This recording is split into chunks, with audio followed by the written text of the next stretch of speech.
Assalamualaikum warahmatullahi wabarakatuh. Perkenalkan, nama saya Salim Syarif Tempul dengan NPM D5782553 dari kelas 2B.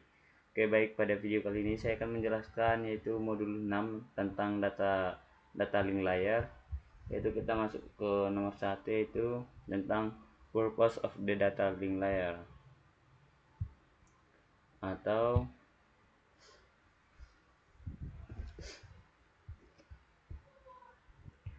6.1 itu yaitu tujuan lapisan atau data. Pada 6.1.1 yaitu lapisan tautan data. Lapisan tautan data atau layer 2 pada model OSI seperti yang ditunjukkan pada gambar di bawah mempersiapkan data jaringan untuk jaringan spesifik.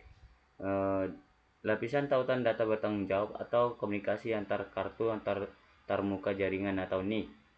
Lapisan tautan data melakukan hal berikut, yaitu memungkinkan lapisan atau untuk mengakses media, menerima data biasanya pakai layar 3 atau yaitu IP/4 atau IP/6, dan membungkusnya ke dalam frame layar 2.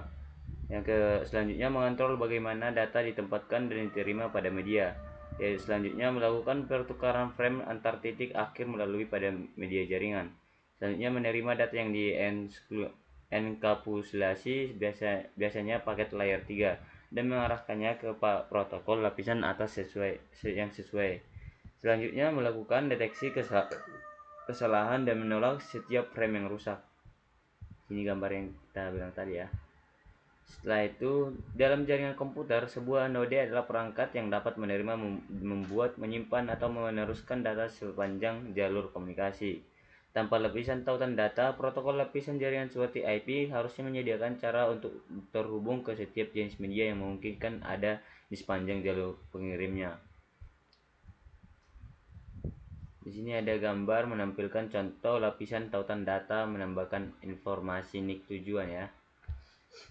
Selanjutnya pada 6.1.2 yaitu sub lapisan tautan data LAN atau MAN atau IEE 802.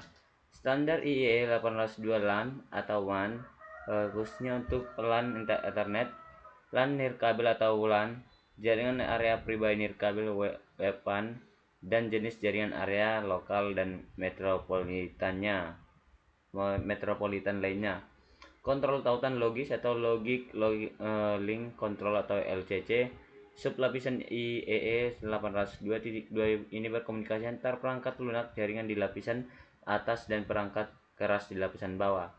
Kontrol akses media atau MAC yaitu mengimplementasikan sub lapisan ini atau IEE 802.3, 802.11 atau 802.15 dalam perangkat keras. Sini gambar tersebut menunjukkan dua lapisan LCC dan MAC dari lapisan tautan data ya. Nah, sub lapisan LCC mengambil data protokol jaringan yang biasanya berupa paket IP/4 atau IP/6 dan menambahkan formasi kontrol dua lapisan untuk membantu mengirimkan paket node tujuan.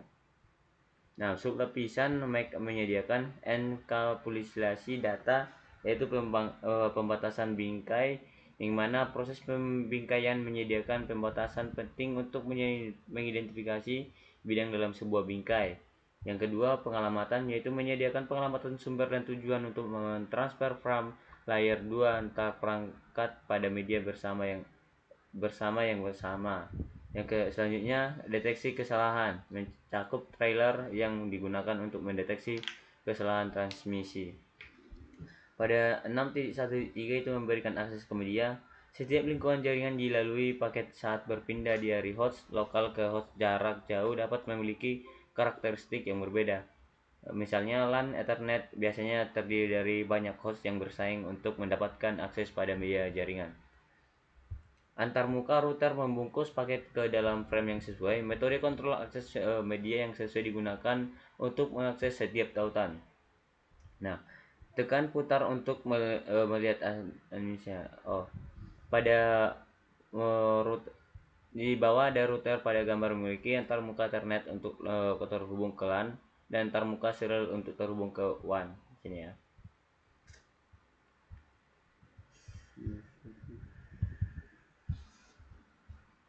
Oke, pada 6.1.4 yaitu standar lapisan tautan data.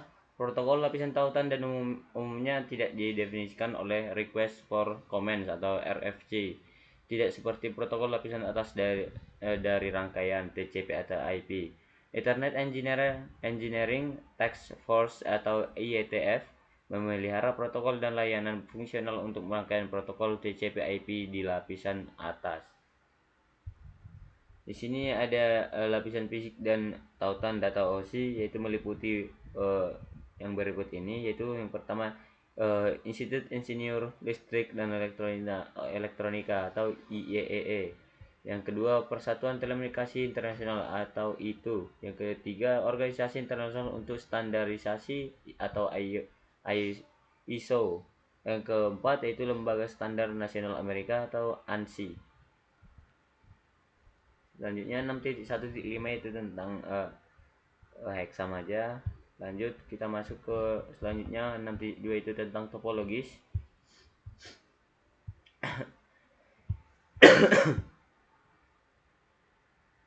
Nah, pada bagian ini sabar kita.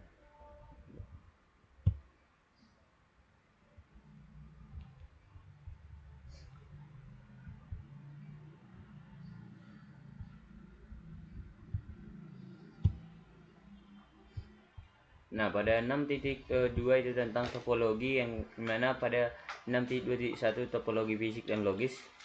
Seperti yang telah kita pelajari pada topik sebelumnya, lapisan tautan data mempersiapkan data jaringan untuk jaringan spesifik. Nah, pada lapisan ini harus mengetahui topologi logis suatu jaringan agar dapat menentukan apa yang dibutuhkan untuk mentransfer frame dari suatu perangkat jaringan ke perangkat lain. Ada dua jenis topologi yang digunakan saat mendeskripsi jaringan LAN dan WAN, yaitu yang pertama topologi fisik, yaitu mengidentifikasi koneksi fisik dan bagaimana perangkat akhir dan perangkat perantaranya, yang dimana misalnya router, switch, dan titik akses nirkabel saling terhubung. Yang kedua topologi logis, yang mana merujuk pada cara jaringan mentransfer frame dari satu node ke node berikutnya. Di sini ada topologi fisik ya, gambar topologi logika. Mungkin gini gambar topologi logika dan topologi fisik. Selanjutnya pada topologi WAN, di sini ada tabel yang mana ini adalah gambar ini topologi WAN paling sederhana dan paling umum. Yang kedua itu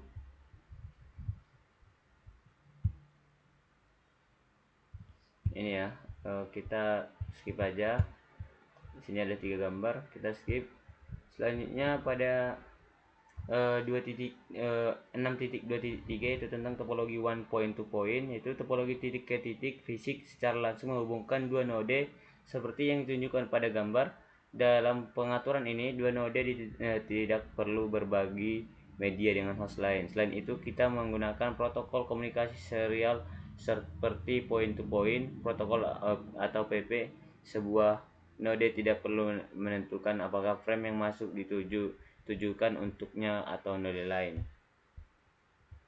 Nah, node sumber dan tujuan dapat terhubung secara tidak langsung satu sama lain melalui jarak geografis tertentu menggunakan beberapa perangkat perantara. Pada 6.2.4 yaitu topologi LAN, di mana di sini dalam LAN multicast perangkat akhir atau yaitu node dihubungkan menggunakan topologi bintang atau bintang yang diperluas seperti yang ditunjukkan pada gambar. Dalam jenis topologi ini perangkat akhir terhubung ke perangkat perantara pusat, dalam hal ini switch Ethernet. Topologi bintang yang memperluas topologi ini dengan menghubungkan beberapa switch Ethernet. Di sini ada dua jenis topologi, yaitu bus dan sistem ujung cincin. Selanjutnya pada 6.2.5 itu komunikasi half duplex dan full duplex. Kedua perangkat dapat mengirim dan menerima data pada media tersebut, tetapi tidak dapat melakukannya secara umum. LAN dan topologi bus lama dengan hub Ethernet menggunakan mode half duplex. Kedua perangkat, di sini kayak keterangan gambar aja. Selanjutnya 6.2.2 itu metode kontrol akses. LAN Ethernet dan LAN adalah contoh jaringan multi akses. Jaringan multi akses adalah jaringan yang memungkinkan dua atau lebih perangkat akhir untuk mengakses jaringan secara bersamaan. Akses berbasis persaingan. Dalam jaringan multi akses berbasis persaingan, semua node beroperasi dalam mode half duplex bersaing untuk menggunakan media. Namun hanya satu perangkat yang dapat mengirim pada satu waktu. Selanjutnya pada 6.2.7 yaitu akses berbasis persaingan atau CSMA atau CD. Jaringan ini beroperasi dalam mode half duplex yang berarti hanya satu perangkat yang dapat mengirim atau menerima data pada satu waktu.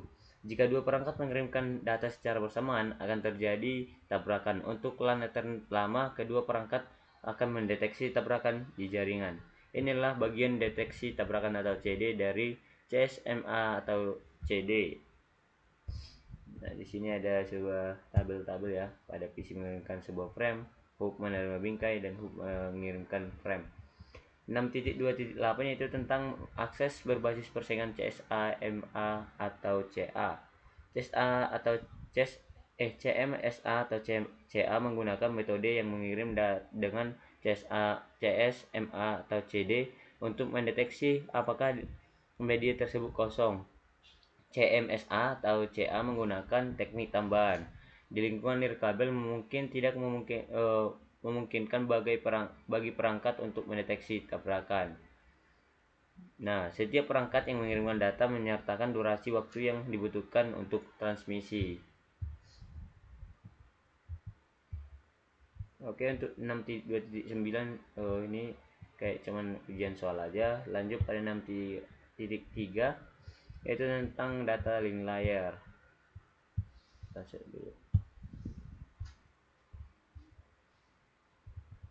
Nah, pada 6.3 itu tentang bingkai tautan data. 6.1 tentang kerangka, 6.3.1 tentang kerangka.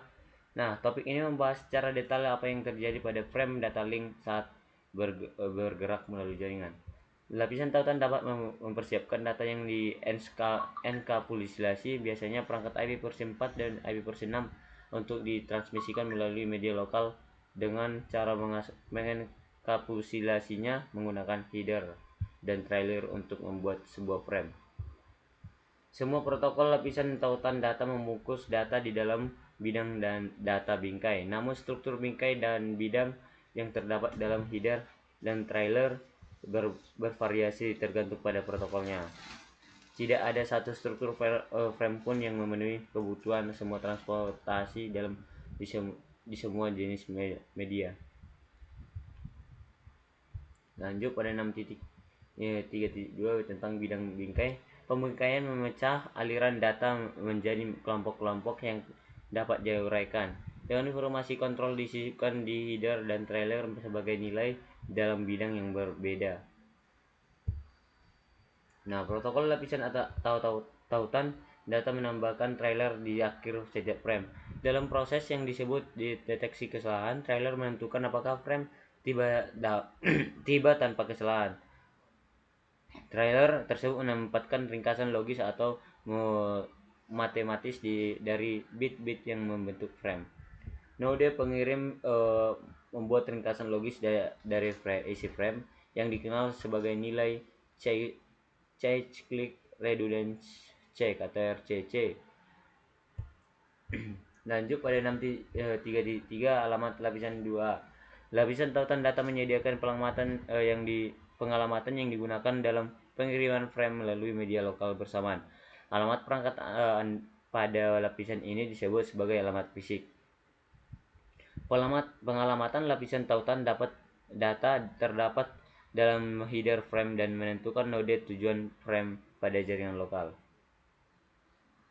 Nah, tidak seperti alamat logis layer 3 yang bersifat hierarkis, alamat fisik tidak menunjukkan di jaringan mana perangkat tersebut berada. Nah, di sini ada gambar-gambar fungsi alamat layer 2 dan layer 3 ya. Ada 3 tabel ini. Kita lanjut ke 6.3.4 yaitu frame LAN dan WAN. Nah, protokol Ethernet digunakan oleh LAN berkabel. Komunikasi nirkabel termasuk dalam protokol LAN atau IEEE 802.11. Protokol ini dirancang untuk jaringan multi akses. Setiap protokol melakukan kontrol akses media untuk topologi logis layer 2 yang ditentukan. Ini berarti bahwa sejumlah perangkat jaringan yang berbeda dapat bertindak sebagai node yang beroperasi pada lapisan tautan data saat mengimplementasi protokol ini. LAN biasanya menggunakan teknologi bandwidth tinggi yang mampu mendukung sejumlah besar host. Namun pengguna teknologi bandwidth tinggi biasanya tidak hemat biaya untuk WAN yang mencakup area geografis yang luas. Oke, lanjut ke titik 6.3.5 yaitu tentang pemeriksaan. Ini cuman kayak soal doang. 6.4 juga latihan quiz doang. Mungkin untuk penjelasan modul 6 yaitu lapisan tautan data cukup sekian. Saya akhiri. Wassalamualaikum warahmatullahi wabarakatuh.